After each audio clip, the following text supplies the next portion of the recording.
Mari kita tundukkan kepala kita dan kita berdoa. Bapa di sorga, kami mau mengucapkan syukur. Oleh karena pagi hari ini kami boleh datang dan beribadah kepadamu. Tetapi sesungguhnya kami menyadari bahwa Tuhanlah yang sedang dan mau melayani kami. Oleh karena itu ya Tuhan, biarlah ibadah kami berkenan kepadamu. Engkau tuntun hamba-Mu yang akan menyampaikan firman Tuhan. Kata demi kata, kalimat demi kalimat. Supaya apa yang Tuhan kehendaki, itu terjadi dalam hidup kami. Berbicaralah kepada kami ya Tuhan, karena kami sudah siap mendengarkannya. Dalam nama-Mu kami berdoa. Amin. Selamat pagi Bapak, Ibu, dan Saudara. Saya senang sekali oleh karena pagi hari ini beroleh kesempatan untuk sama-sama belajar dan firman Tuhan dan dikuatkan oleh firman-Nya. Pagi hari ini Bapak, Ibu, dan Saudara, tema yang diberikan kepada saya adalah sola fide atau hanya karena iman. Kita akan belajar pagi hari ini bahwa untuk mendapatkan keselamatan atau untuk mendapatkan hidup kekal atau kita menjadi orang Kristen, itu bergantung sepenuhnya pada kasih karunia Tuhan. Kasih karunia Tuhan itulah yang akan memberikan iman sehingga kita bisa percaya kepadanya. Mari kita membaca dari Roma pasal yang pertama, ayat yang ke-16 sampai ayat yang ke-17. Sebab aku tidak malu terhadap Injil.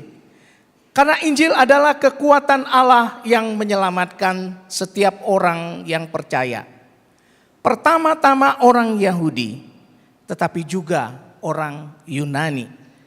Sebab di dalam Injil itu nyata kebenaran Allah yang bertolak dari iman dan memimpin kepada iman. Seperti ada tertulis, orang benar akan hidup oleh iman. Demikianlah firman Tuhan, berbahagialah orang yang mendengarkan dan melakukan firman-Nya tiap-tiap hari.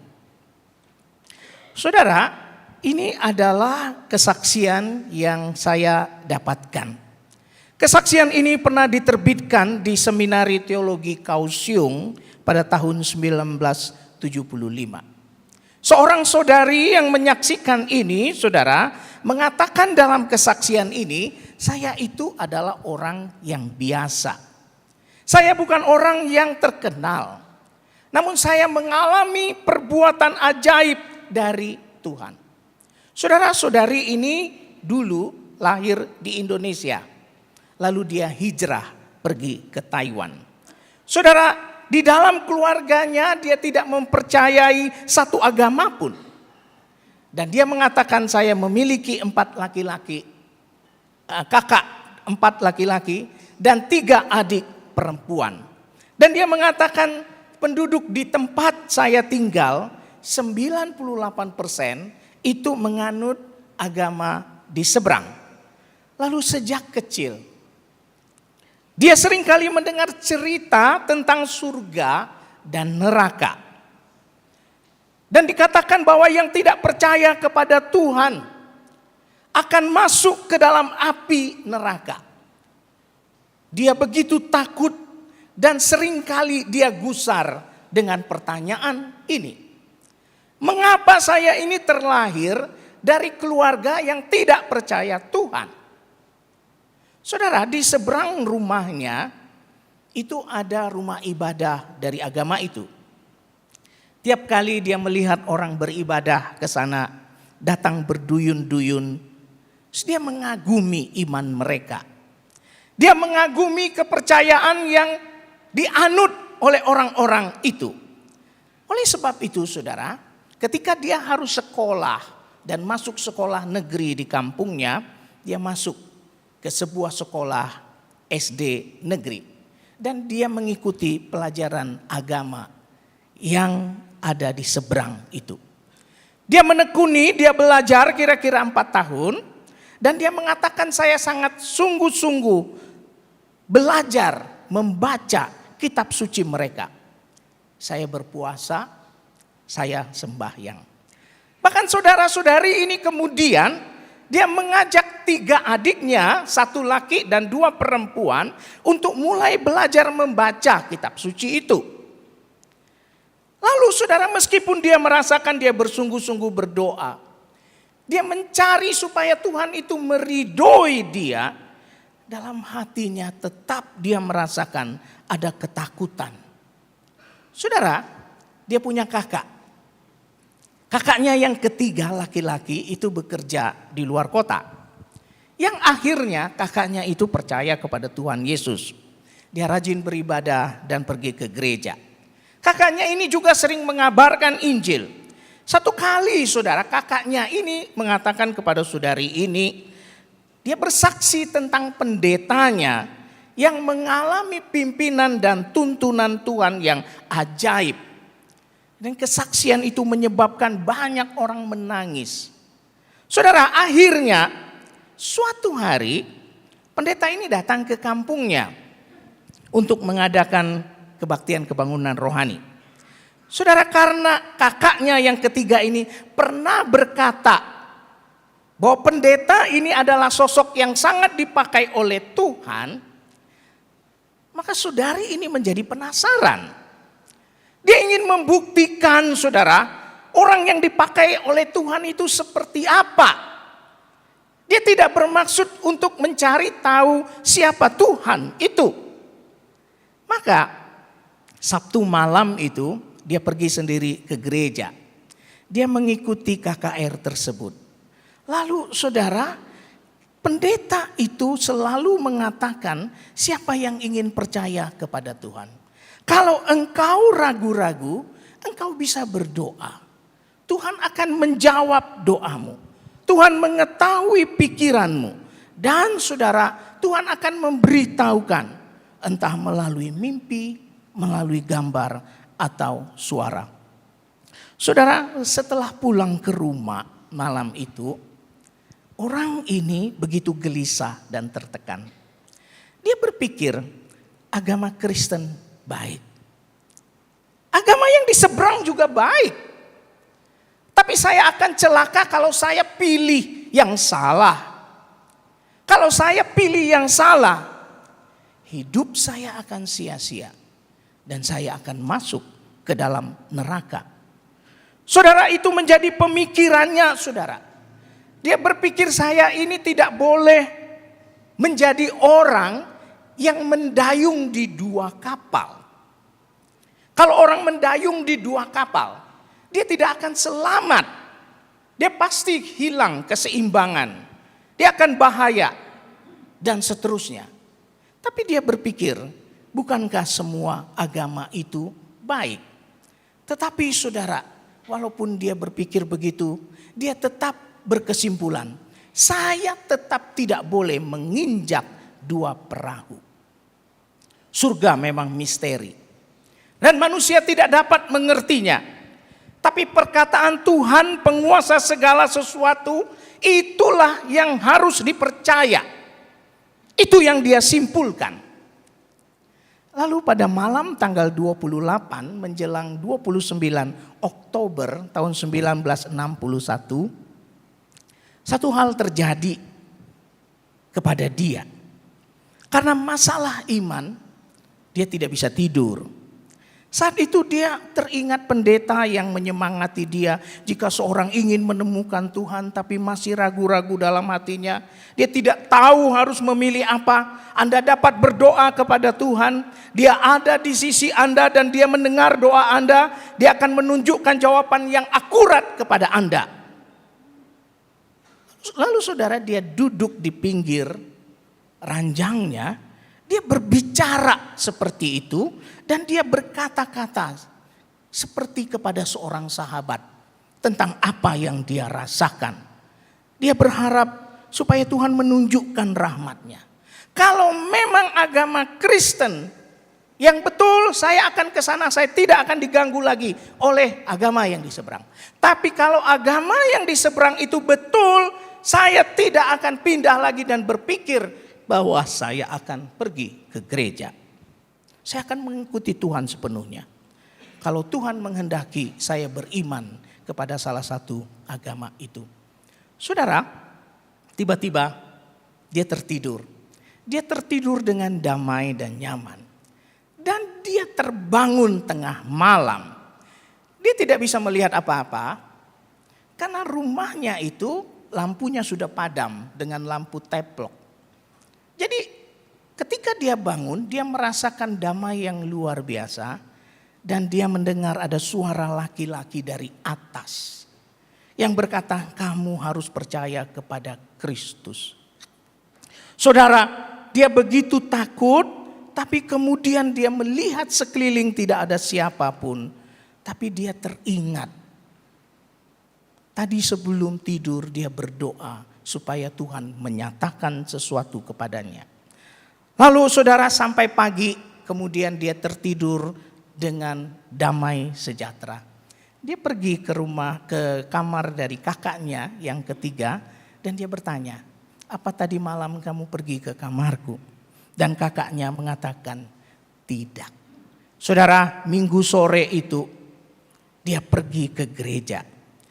Dia beribadah kepada Tuhan, dia menyembah Tuhan dan dia merasakan Tuhanlah yang menjawab segala keraguan saya. Dan sekarang saya percaya kepada Tuhan. Dan dia menutup dalam kesaksiannya. Demikianlah sekarang tidak ada penghukuman lagi bagi mereka yang ada di dalam Kristus. Ho lan yen semu. Saudara, orang ini adalah kuku saya. Dan abang ketiga itu adalah ayah saya. Saudara-saudara, itulah kesaksian yang nyata yang terjadi. Itulah juga artinya saudara ketika Paulus mengatakan Injil adalah kekuatan Allah yang menyelamatkan.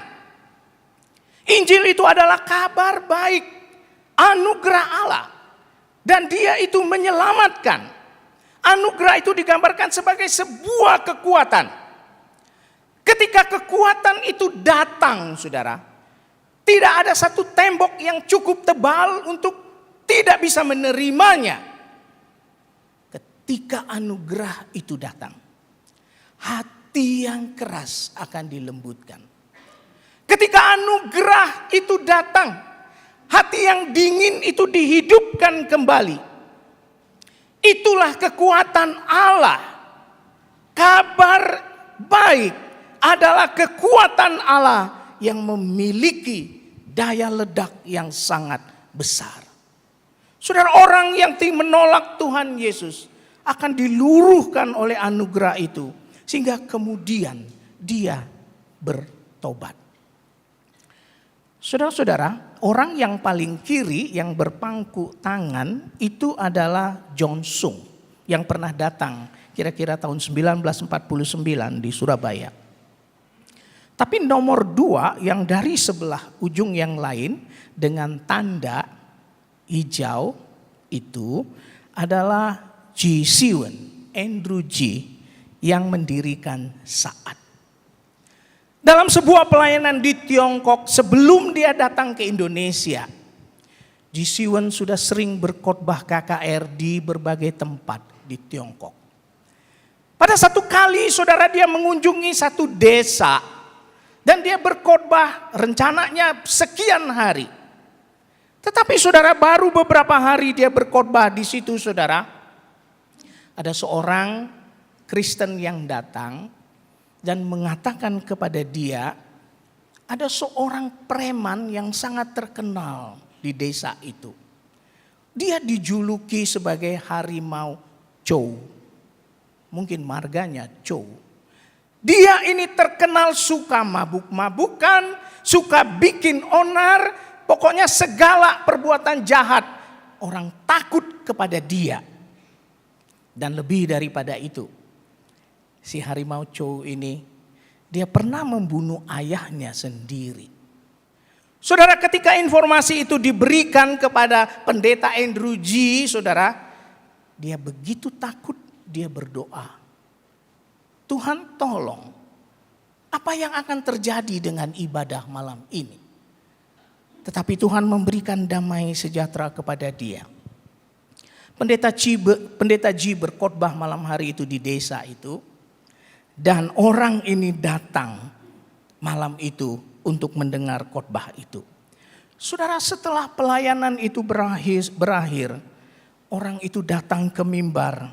Dia memohon pengampunan dan dia mau jadi orang Kristen. Saudara, inilah maksudnya Injil itu adalah kekuatan Allah yang menyelamatkan. Ketika anugerah itu datang, saudara, anugerah itu tidak membedakan siapapun untuk diterima oleh Tuhan, termasuk saudara dan saya. Tidak ada tembok yang terlalu tebal yang Allah tidak bisa hancurkan. Inilah maksud Paulus ketika dia berkata, dan yang tadi kita dengarkan bersama-sama, sebab karena anugerah kamu diselamatkan oleh iman. Itu bukan hasil usahamu, tetapi pemberian Allah. Saudara, orang diselamatkan kalau kita bisa datang hari ini, itu karena anugerah Tuhan yang memberikan iman itu, sehingga kita bisa percaya kepada Dia. Sebagaimana harimau Chow dan begitu juga kesaksian kuku tadi, membuktikan Injil adalah kekuatan Allah yang bisa menghancurkan hati keras. Mari saudara, sekarang kita juga bisa berdoa untuk keselamatan orang-orang yang kita cintai. Tidak ada sesuatu yang tidak mungkin di hadapan Tuhan. Ketika anugerah itu datang seperti sungai, dia seperti banjir yang menghabiskan semua dan melahap apapun yang ada. Mungkin saudara pernah berdoa untuk saudara-saudari kita bertahun-tahun supaya mereka diselamatkan. Tapi sampai hari ini dia tidak diselamatkan.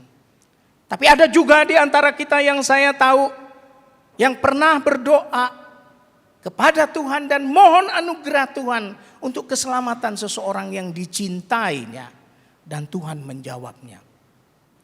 Saya juga pernah mendoakan untuk orang yang sangat saya hormati dan cintai dalam keluarga. Tapi sampai akhir hidupnya, ternyata dia tidak pernah menjadi orang Kristen yang baik.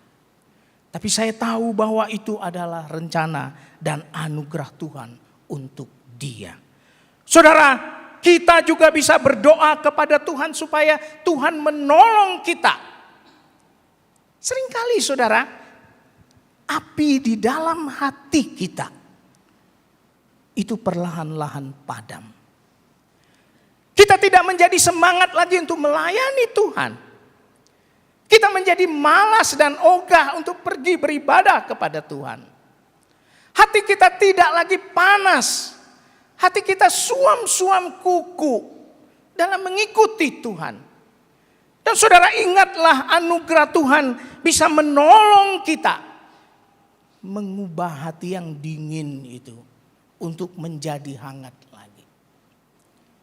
Hati yang dingin, yang tidak peduli lagi dengan urusan gereja, urusan Tuhan dan rohani dan yang lain, saudara. Karena kita merasa kita sudah lama sebagai orang Kristen. Namun sekali lagi saudara, mari kita membiarkan anugerah Tuhan itu membakar kita. Saudara, apakah anugerah Tuhan itu terus masih tetap membakar kita? Injil adalah anugerah Allah yang menyelamatkan. Dan anugerah itu mendahului iman. Saudara, sebelum kita bisa beriman kepada Tuhan, Tuhan sudah memulainya dengan memberikan anugerah itu kepada kita. Lalu dengan anugerah itu kita bisa beriman kepada Dia. Itulah sebenarnya yang kita lihat di dalam ayat yang Paulus tadi katakan dalam ayat 17. Sebab di dalamnya, yaitu dalam Injil, yang adalah anugerah itu nyata kebenaran Allah. Saudara, anugerah itulah yang menyelamatkan. Anugerah itu seperti Tuhan yang memakaikan baju kepada kita supaya kita punya iman dan kita bisa merespons panggilannya. Saudara, kebenaran Allah itu dipakaikan kepada kita yang tidak benar ini supaya kita menjadi benar dan kita diselamatkan. Jadi saudara, Tuhan memberikan anugerah lebih dulu. Dan anugerah itu ditanggapi oleh iman yang asalnya juga dari Tuhan. Bapak, Ibu, dan Saudara, walaupun anugerah itu tidak bisa dipisahkan oleh iman, dan iman tidak bisa dipisahkan dengan anugerah, namun iman berperan untuk menanggapi anugerah itu. Saudara, Paulus memberikan contoh bagaimana imannya menanggapi anugerah Tuhan itu.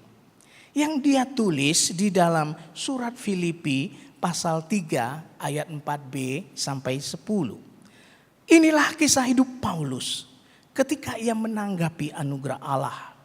Jika orang lain menyangka dapat mengandalkan hal-hal lahiriah, aku lebih lagi. Disunat pada hari ke-8 dari bangsa Israel, dari suku Benyamin, orang Ibrani asli. Tentang pendirian terhadap hukum Taurat, aku orang Farisi. Tentang kegiatan, aku penganiaya jemaat. Dan tentang kebenaran dalam menaati hukum Taurat, aku tidak bercacat. Tetapi apa yang dahulu merupakan keuntungan bagiku, sekarang kuanggap kerugian karena Kristus.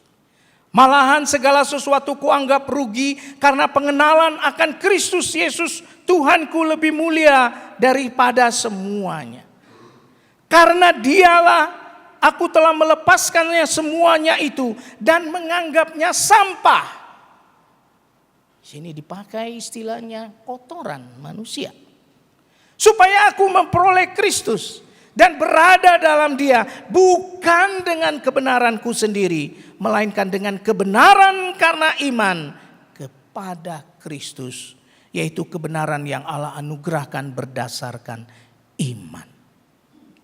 Saudara, ayat-ayat ini menggambarkan perjalanan bagaimana iman itu menanggapi anugerah yang diberikan kepada Paulus.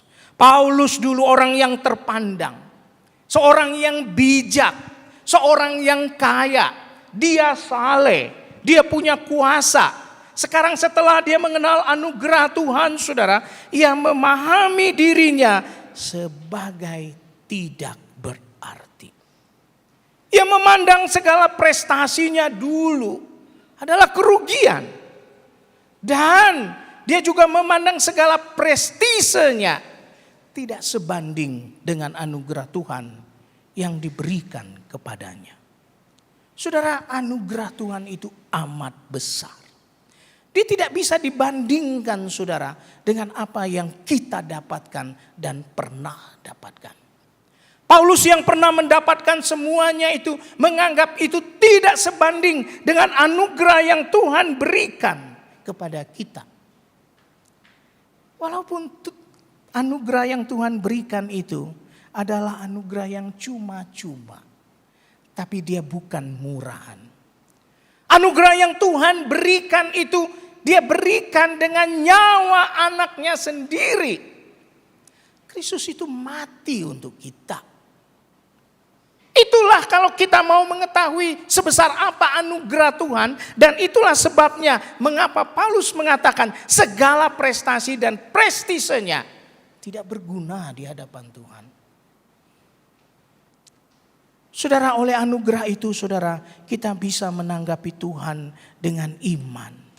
Sehingga karya keselamatan itu sebenarnya berasal dari Tuhan dan dikerjakan oleh Tuhan sendiri. Saudara, ini membawa kita kepada perkataan Paulus berikutnya. Yang bertolak dari iman dan memimpin kepada iman seperti ada tertulis. Iman adalah cara hidup orang percaya.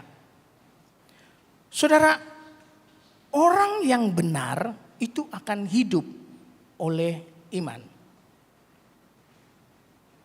Maaf, boleh dimundurkan.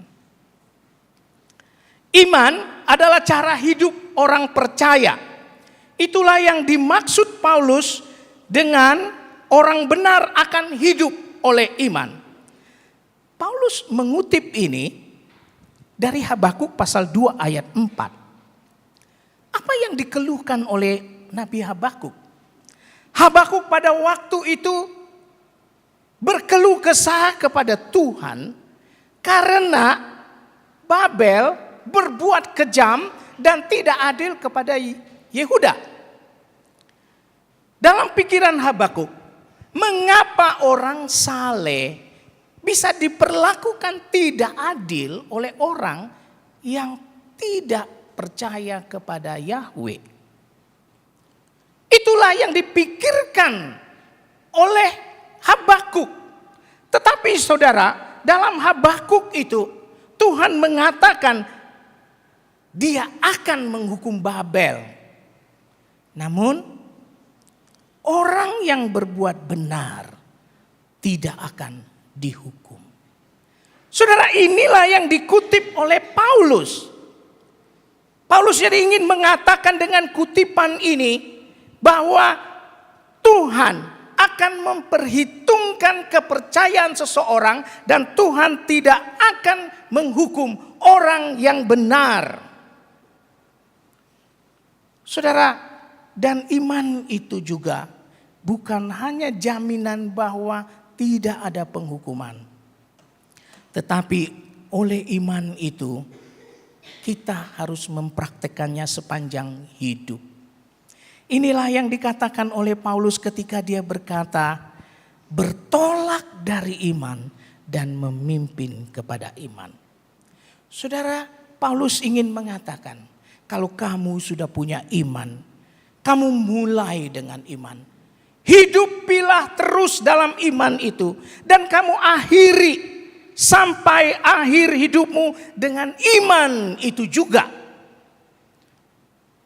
Bertolak dari iman dan memimpin kepada iman. Saudara, kisah Abraham ini adalah orang yang mempraktikkan iman. Dalam satu kisah Kejadian pasal 22, kita melihat bagaimana kisah perjalanan iman Abraham ini menjadi kuat, teguh, dan kemudian dia mengakhiri hidupnya di dalam beberapa pasal kemudian. Saudara, dalam Kejadian pasal 22, kita melihat iman Abraham itu naik turun, saudara. Kejadian 22 itu bercerita dia disuruh mengorbankan Ishak, anaknya. Anak satu-satunya. Nah, kisah itu dimulai kalau kita membaca Kejadian 22 ayat 1. Setelah semuanya itu. Setelah semuanya apa? Setelah Tuhan memanggil Abraham di pasal 12. Pergi ke negeri yang tidak kau ketahui. Aku akan memberikan anak kepadamu. Aku akan memberikan kekayaan kepadamu. Engkau akan menjadi berkat bagi bangsa-bangsa. Dan Abraham mengikutinya. Dalam pasal yang ke-13, Abraham dipisahkan oleh Tuhan dengan Lot. Lot memilih bagiannya sendiri. Abraham pergi mengikuti apa yang Tuhan inginkan. Karena tempat yang dipilih Lot itu lebih baik daripada tempat yang akhirnya diambil oleh Abram. Di dalam ayat 5 pasal 15 16 Saudara, setelah janji tentang anak itu tidak datang-datang kepada Abram, Sarah mengusulkan, kawinilah Hagar supaya memiliki anak. Tapi anak itu juga tidak datang. Ketika dia berumur 99 tahun. Tanpa anak, Tuhan janji lagi akan beri anak kepada Abram. Tetapi anak itu belum ada. Tetapi Abram bersedia untuk disunat. Sebagai tanda dia mau setia dan beriman pada Tuhan. Anak itu belum ada. Pasal yang ke-20. Abram menipu Raja Abimelek. Ketika dia pergi ke Gerar, dia mengatakan, kamu Sarah adalah putri yang cantik. Katakan bahwa kamu adalah adikku supaya kita selamat. Setelah itu pasal 21, Ishak lahir dan Abram mengusir Hagar dan Ismail. Saudara, setelah semuanya itulah Tuhan sekarang dalam pasal 22 menguji Abraham. Abraham naik turun dalam imannya. Satu kali dia memang takut. Satu kali dia begitu tidak beriman. Satu kali dia menerima janji-janji itu tidak datang-datang. Bahkan saudara, terus dia beriman kepada Tuhan sampai Tuhan menyuruh menyembelih anaknya sendiri. Saudara, apa yang Abram lakukan ketika dia akan mempersembahkan Ishak ini, saudara? Kejadian 22 itu menggambarkan begini. Abram menyiapkan pelana untuk kudanya. Dia membawa api, dia membawa bujangnya. Dia ajak Ishak, kita pergi ke Gunung Moria untuk menyembah Tuhan.